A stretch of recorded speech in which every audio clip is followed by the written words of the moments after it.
vaig néixer a Cinctorres i d'allí pues, me'n vam anar perquè allò era la postguerra i mon pare pues, és afecte al règim i li feien la vida. Pues, i va passar una vegada i una altra vegada va dormir al quartel perquè havia renyit en el juez i mon pare se'n va anar. Bueno, ell era ambulant, ell venia faixero, venia a Castella, a Sòria, hasta Burgos, Logroño, i al final ma mare se va cansar d'estar en altres soles allí i ella era molt era de Masovera, sense saber parlar castellà. Me va agarrar a mi, que tenia 6 o 7 anys, i la maleta, la ràdio, el que queda de matança, i encara portava 2 botelles de vi per a donar-les a mon pare, perquè mon pare s'havia fet una vinya, tenia una vinya i feia vi.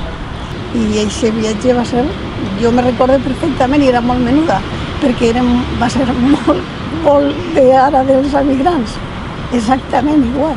I d'entonces ella sempre es va quedar a Sòria, i que sempre no vivíem en Sòria, estàvem en Sòria el temps en què mon pare feia la venta, perquè quan arribava l'estiu se n'anava al poble perquè encara li queden terres i encara pots plantar alguna cosa. I allí vaig estudiar. Vaig estudiar en batxiller, però quan tenia 16 anys, i vam vindre a ser Castelló perquè mon pare se va posar mal. Perquè ell tenia un poc d'asma, i en l'hivern se constipava molt i va agarrar també una hepatitis. Doncs vam tornar a Cinctorres. I allí ho vam vendre tot, de mala manera, perquè necessitàvem els diners i jo estava estudiant i mon pare volia que seguira i tot això, i em van vindre a Castelló. A fer l'arriba l'he d'aprovar, pues entonces ja vaig passar al magisteri. Mon pare tenia molt d'interès en que estudiarem. I després els meus germans igual, pues ell va seguir, va fer tot l'esforç que va poder per que estudiarem. Bueno, la qüestió que vaig fer el magisteri, i quan vaig acabar, en seguida que vaig acabar, jo vaig anar a dir que volia tots els papers que vam anar a l'Estat. L'home aquell se m'empenyà que jo tenia que anar a Vistabella. Després jo ja ho he comprès, per què? Perquè no anava ningú allí a Vistabella, hi havia d'anar tan lluny.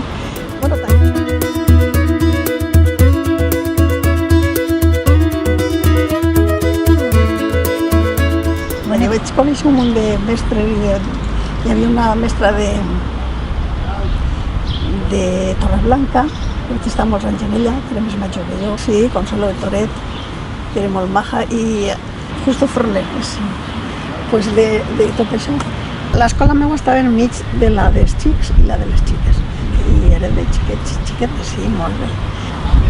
És que allò era molt complicat, d'anar a l'escola en l'hivern, per exemple, tenien que portar llenyetes els xiquets per portar-se'n de l'estufa. I sí que les portaven molt bé, però nosaltres ni sabíem encendre les estufes, no sabíem res d'això. I jo sí que m'aclaria, però el company no sé, com li diem? Justo no s'aclaria. I va deixar una vegada que s'ha fet tota l'escola negra, però negra, el techo tot blanc, ho va fer negre. I després els xiquets els deixava fer el que volien, tiraven balonades als techos i a la paret i anaven a fer redolins. L'escola va estar així un any, redolins. Però va fer una cosa bonica, que tampoc no li va donar resultat, però per culpa dels xiquets. Va fer un hort escolar i va dir que cada xiquet tindrà una parcel·la i ahí planteu el que vulgueu i a l'hora del recreu, quan vulgueu, entreu a l'escola, perquè l'escola no estava tancada, el pati estava obert. I vos fiqueu i regueu i treballeu i els tenia molt entretenuts en això. Hasta que al cap de 6 mesos o per ahí va fer una repassada, a veure com estava allò. I a veure, este hort és teu, no, ja no és meu. I l'he venut a no sé quantos, se'l venien. Cantaven el Carasol, els xics cantaven el Carasol. Els meus no. I les xiquetes també? Sí, les xiquetes també, cada dia antes d'entrar. Fora, no? El Carasol. Fora tots junts? És que tots junts no estaven, estaven separats. En el pati? En el pati, però cada un enfront de la seva escola. Ja. I jo entrava amb ells xiquets i jo no vaig cantar. Bueno, no sé, no vam cantar mai el Carasol, els xics grans i les xiquetes també. Sí, és que era una alegria anar a l'escola, que havien de fer pobrets, no per allà pel poble. Bueno, els majors, això ja no ho sé jo, els majors potser tenien que anar a ajudar els pares, això ja no... Hi havia una mestra al poble, que era molt amiga meva, Carmen Monfort, després ese alcalde també me va manar que jo deixara els pàrvuls i que me passara allí als majors i la mestra esta, Carmen, què faria els pàrvuls? I entre les dos nos aclaririen i tal i que bueno, ho vam fer. Home, jo encantadíssima perquè jo tenia ganes d'estar en majors i vaig passar-ho molt bé, però després vaig cavilar el que vaig cavilar i li vaig preguntar a la inspectora i em va dir, no, vostè la seva classe, vostè no té que canviar-se de les seves calamarres, vostè és responsable de pàrvuls i a pàrvuls. Ui, ja no me recorda de Rosario. Sí, justo que anava a tot i alguna vegada la portaria ella a l'escola, perquè anava a tots els bureos, el que l'invitaven als bureos de les matances. El que més d'això era el Justo, que tenia una amant italiana, però tenia la moto i se n'anava, i quan tenia que vindre la italiana, se li feia tot venir i se n'anava fent-me cuidar amb l'escola, que jo me'n vaig quitar el treball i desapareixia. Se li notava molt perquè era, jo què sé, 15 anys més gran que ell. I claro, pues això, que sa mare no pareixia, perquè en italiana espontáneamente pues no pareixia sa mare. Entonces, pues,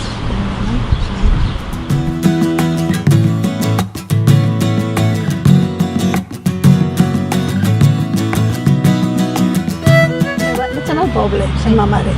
I ma mare pues, va buscar un puesto perquè jo me quedara i que poguera tindre una habitació, que me fera lo que viviera jo i tal. I entonces vam trobar a la casa del tío Ostieta. Ma mare li va dir, esta xiqueta és que està molt prieta, pesava 46 quilos. I ma mare li va dir, esta xiqueta pues per lo menos faig-li un plateret de calent i després pues l'habitació. I d'això me cobraven 600 pessetes. I jo cobrava 700 no sé quants. Total que de quan en quan ma mare m'enviava un paquet perquè jo no tenia prou. Però vaig estar poc de temps cobrant així. Després ja ens vam pujar a 1.200 pessetes o a 1.100 pessetes, no sé. Bé. I l'home este me contava històries de tots, ell de tot el poble sabia les hores. I me dia, i este capellà, què te pareix que ha passat esta nit? Què ha fet tant de fred? Pues sempre tots els dies contàvem d'este. Hasta que una vegada se me va enfadar molt, que va alçar l'estenalla. El tio Ostieta va alçar l'estenalla.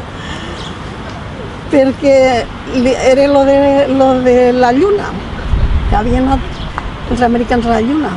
I ell dia que impossible. S'havia fet una espècie de butacó i sempre dia que se n'anava al butacó. I que ell havia estat mirant el cel contínuament i que allí no se veia absolutament res, ni una taqueta, ni un no sé què, res. I jo, pues nana, perquè ho diu en la tele i per què ha passat això? I jo li ho explicava, tot ben explicat.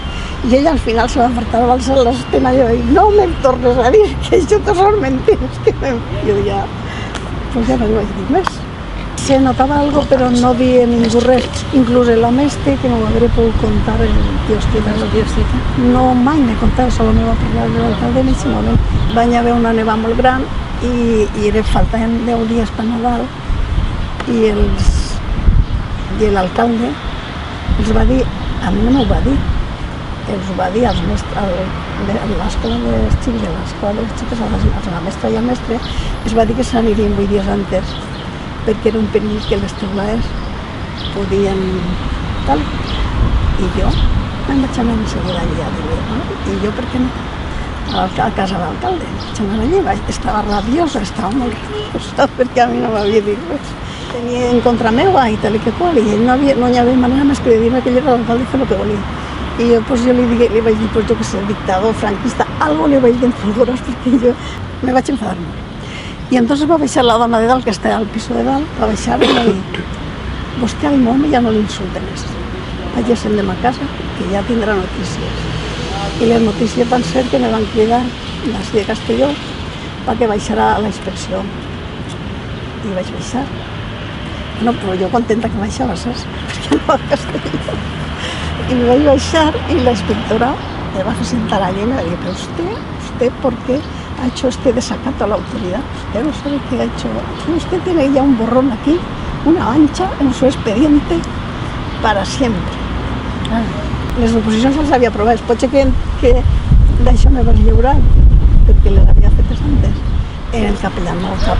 Però el capellà que hi havia quan jo estava al principi no era ben volgut. Bueno, ben volgut la gent sí, però se diuen coses. Perquè és que aquell abuelo me contava històries de sòries del poble.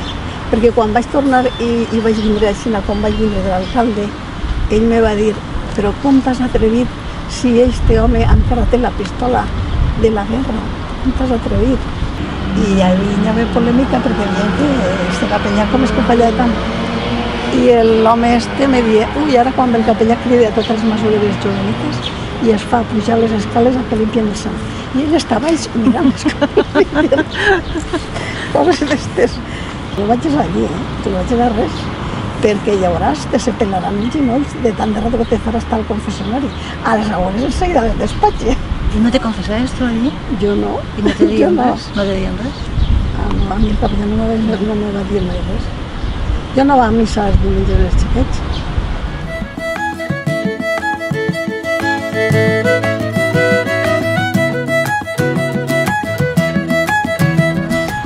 De les escoles rurals, pues, esta dona, l'escola rural, pues, gràcies a l'escola rural, perquè venia, jo no sé si venia, perquè no parlàvem de política, si venia, com es diu això, desterrar, com si diguérem, d'Andalusia. Ella i l'home i els xiquets, i sí, necessitat sí que tenien, però eren masovers i la gent, els masovers, pues, donen coses, però ella cobrava, era escola rural. I després, després me van passar a mi, perquè ell va aprovar les oposicions l'any següent a fer-les jo, que ja no sé si era el 61 o el 60, i els mestres rurals estos els van donar la plaça abans que a nothing. Casa per la mestra, pues, sí, molt menuda, però l'escola, pues, com la nostra, teníem no sé si teníem un vàter pas tots, que no me recordo ja molt, i ja van. És que les escoles d'entonces eren a Xina. Per cert que el teulà no la van arreglar, El poble en hivern molt trist, perquè les nevades caien, entonces fatals, navegàvem així per el balcó. Sí, van pujar una escalera i això. Ho passàvem bé al mes de maig, que totes aquestes històries de la iglesia, que anàvem al mes de Maria. I anàvem a una ermita que estava proper de l'escola i a totes les vesprades del mes de maig ja no fem res. L'ermita de Loreto, molt bé. Tenia ganes d'anar-me'n. I, claro, si jo me n'anava moltes... Mira, me'n vaig anar en viatjar, me'n vaig anar en turistes que venien a fer turisme. Si venien el dissabte, pues jo deixava nit i, pues, en vez de pujar el dilluns de matí que no podia, tenia que pujar de nit, perdia un dia de classe. Entonces, tots els dies, després de sopar, o molts dies, bon anàvem allí a prendre cafè al bar, i estàvem al bar, i érem les úniques dones del poble que estàvem al bar, però no ens diem res, érem les mestres. Una vegada sí que vam fer una festeta que és eixa dels llibres, però tampoc no me recordo. No sé què ens havia de venir, amb tanta neu i tant de fred, jo no sé. Vaig anar al sastre, que m'he fet els pantalons, que això també era molt avançat. Però damunt que me l'havia fet el sastre, però me van dir la dona. Sí, me van donar nada menos el primer poble que podia aconseguir el vaig agarrar a Portell de Morella, que hi veig també. Jo no me vaig enterar de que allí hi haver algun... i degueren haver gent que ho haver passat mal en la guerra o que es fos represaliat, però no me vaig enterar. I a més no estava per dir res tampoc, No anava jo a contar tot lo nostre, que tampoc no és que fos massa, però mon pare va passar molts anys en camp de concentració, però molts. Pues des del 39 hasta el 42.